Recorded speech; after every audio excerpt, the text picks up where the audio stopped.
Everyone, অনেক দিন পর কম্পিটিশনের পর অনেক দিন পর কলেজে যাচ্ছি। মানে এখন আমার রেগুলার কলেজ স্টার্ট হয়ে গেছে আর আমি সেকেন্ড ইয়ারে উঠে গেছি প্রায়। আমার রেজাল্ট এখনও বেরোয়নি, বেরোলে অবশ্যই জানাবো। আর আজকে আমার ল্যাব ছিল, ল্যাবও এখন স্টার্ট হয়ে গেছে। সেকেন্ড ইয়ার থেকে আমাদের ল্যাব স্টার্ট হয়েছে। এই সপ্তাহটা প্রায় টানাই কলেজ গেছিলাম আর কলেজ যাওয়ার জন্য রেডিও হচ্ছিলাম।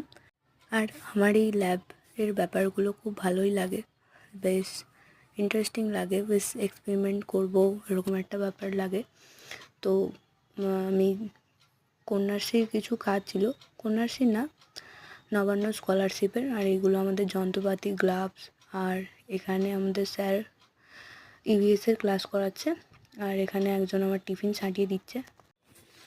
আর আমাদের স্যাররা খেলে কিছু বলে না, কারণ আমাদেরকে বলে দিয়েছে তোমাদের ল্যাব আছে, তোমরা যখন পারবে খেয়ে নেবে, খাওয়া দাওয়াতে কোনো অসুবিধা নেই। আর এখানে সবাই বসে গেছি কোট শোট পরে, ল্যাবের ড্রেস আপ করে বসে গেছি। আর আমার ড্রেস কেনা হয়নি তখনও, ওই জন্য আমি পরে যাইনি। আর এখানে আমরা একটা সলিউশানকে মানে একটা মেশিনের মধ্যে ঢুকিয়ে এখানে হাসাহাসি করছি। আর এই কাজগুলোতে প্রচুরই টাইম লাগে আর আমাদের স্যার এখানে দেখিয়ে দিচ্ছে। তো দেখা হবে নেক্সট মিনি ব্লগে। আর বাই। আর প্লিজ সাবস্ক্রাইব করে দিও চ্যানেলটা। বাই।